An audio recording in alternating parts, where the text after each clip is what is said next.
Early on in the Dragonflight beta, it seemed to be doom and gloom for Holy Priest. Power Word Update had removed a lot of their utility. They were at the bottom of everyone's tier list, even mine, and it looked like after a couple of fluky seasons at the top, Holy Priest would be going right back to where they had so often been in the Mythic Plus meta, the bottom of the barrel. But then, we actually got to play the game. Hey everybody, Donkey Storm here, and I've been getting a lot of questions lately about what healer is going to be the meta healer when Dragonflight Mythic Plus drops. Since we're in the midst of tuning right now, it's impossible to really say, but in this video I want to go over with you my dark horse pick for our meta healer, Holy Priest. I don't think Holy Priest is getting talked about enough in the Dragonflight healer discussion. Currently on live, Holy Priest is the hands down king of M+ healing for a couple reasons. Silly healing throughput and the ability to pass on DPS to another player using a combination of Fey Guardians and Power Infusion. I think a lot of people feel like the removal of Fey Guardians would be the end of Holy Priest meta, but I want to make an argument that 10.0 Holy Priest is still going to be an awesome healer. Let's check out the talents I've been running in Mythic Plus on the Dragonflight beta.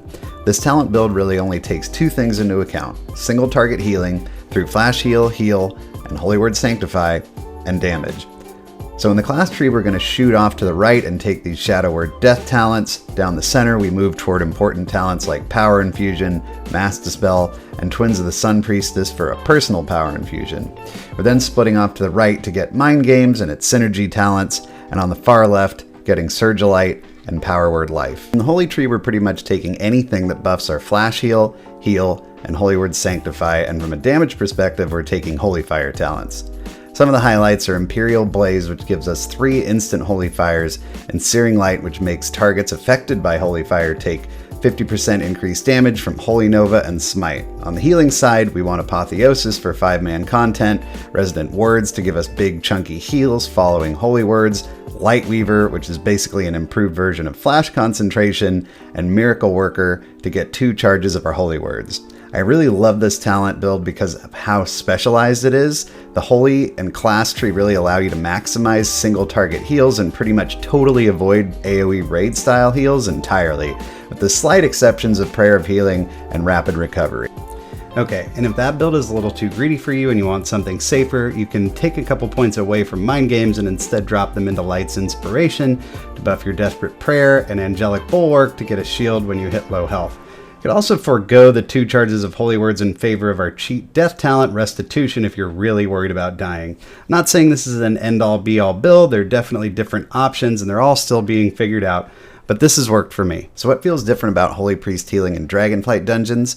The biggest thing is probably the way Lightweaver works versus Flash Concentration. The way Lightweaver works is that it gives you a buff every time you cast a Flash Heal that is essentially a fully stacked Flash Concentration, meaning you can literally just alternate between Flash Heal and get the effects of our Shadowlands Legendary. It feels great not have to stare at a 5-stack buff for literally the entire dungeon, and while it might sound silly, keeping track of the Lightweaver buffs feels more intricate than just mindlessly maintaining Flash Concentration. You also have more incentive to keep on top of prayer mendings because of your 2-set bonus decreasing your heal cast time, and you have yet another way of saving people from dying at low health with Power Word Life. And the thing that really made us stand out as an awesome healer in Shadowlands Season 4 is still here: the weaving of Holy Words and heals to get massive healing throughput through Resonant Words. Only now, we've got 2 charges of each Holy Word spell to burn through before we need to pop Apotheosis. The only real difference here is that you'll be doing something like Sanctify, Flash Heal, Serenity, Heal, Sanctify, Flash Heal, Serenity, Heal, instead of just all heals due to the Lightweaver talent. But honestly, that really took no time to get used to. It is still a little bit odd to play a healer that pretty much only uses single target heals and avoids their entire AoE kit except for Holy Word Sanctify, again, mainly just to buff our single target heals, but that is still the way Holy plays. From a damage perspective, things actually feel quite a bit different in a good way. The Shadowlands damage rotation for Night Fae was basically using Divine Star and Holy Fire on cooldown and then filling with Shadow Word Pains and Smites. In Dragonflight, you have a lot more going on with your damage rotation. You can pop Imperial Blaze, chuck out 3 Holy Fires, then capitalize on your Searing Light with a big 20 stack of Holy Nova, use Mind Games, then cast Divine Star for pretty impactful damage before you start throwing out fillers like Smite and your dots on an AoE pull. Honestly, my only concern was that a lot of times there were just too many damage buttons I wanted to press on a pull, but I couldn't because my teammates needed healing. Come on guys, I'm trying to pump here. But Donkey, Holy Priest has no utility. How can it be good in Mythic Plus? This is a totally fair point. Holy has no kick, no external damage reduction, we lost our knockback, we have poor defensives, and pretty bad CC compared to other healing specs. But for better or worse, I think Blizzard is designing Holy Priest in a specific way. It's a trade-off. You're giving up utility for pure healing throughput. We can see that in some metas. That is not only acceptable, but necessary. Take Shadowlands Season 4 for example, where healing throughput is really highly valued because of the massive amounts of damage that go out.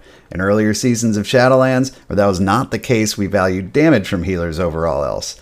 So the question here is really, what kind of meta are we looking at in Dragonflight Season 1? So at the time of this recording, we've only had 5 days of Mythic Plus testing, but my early thoughts are that it feels closer to a big heals meta than a big damage meta from a healer perspective. There are a lot of mechanics we've encountered so far that do big, chunky AoE damage. In 3 dungeons we've been able to test so far, Mass Dispel has had some really nice uses, and of the 5 we have remaining to do, 4 of them are reworks of old dungeons, 2 of which are Legion dungeons, and we saw how that worked out in Shadowlands Season 4. Pair that with the fact that people are still new to these mechanics and that will still be the case for several weeks after Dragonflight releases, I don't think it's a bad idea to take a healer with the throughput to muscle its way past bursty mechanics and still learning teammates.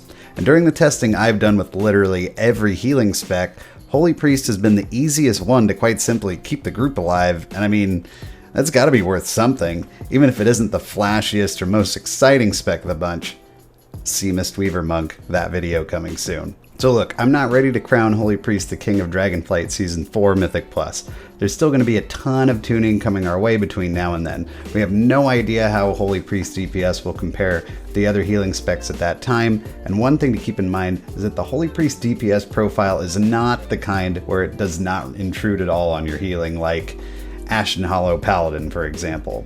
But it does seem like Blizzard has found a niche for Holy Priest. A low utility, high throughput, single target healing monster.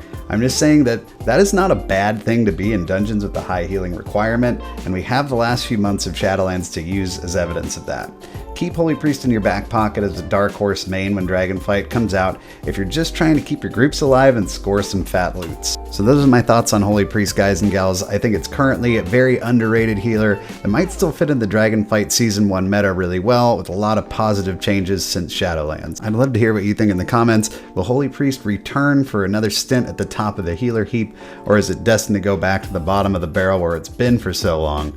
And as always, if you want to see more WoW healer content, don't forget to subscribe, like the video, check out my stream right here on YouTube, Tuesday, Thursday, Saturday, 9 p.m. Pacific.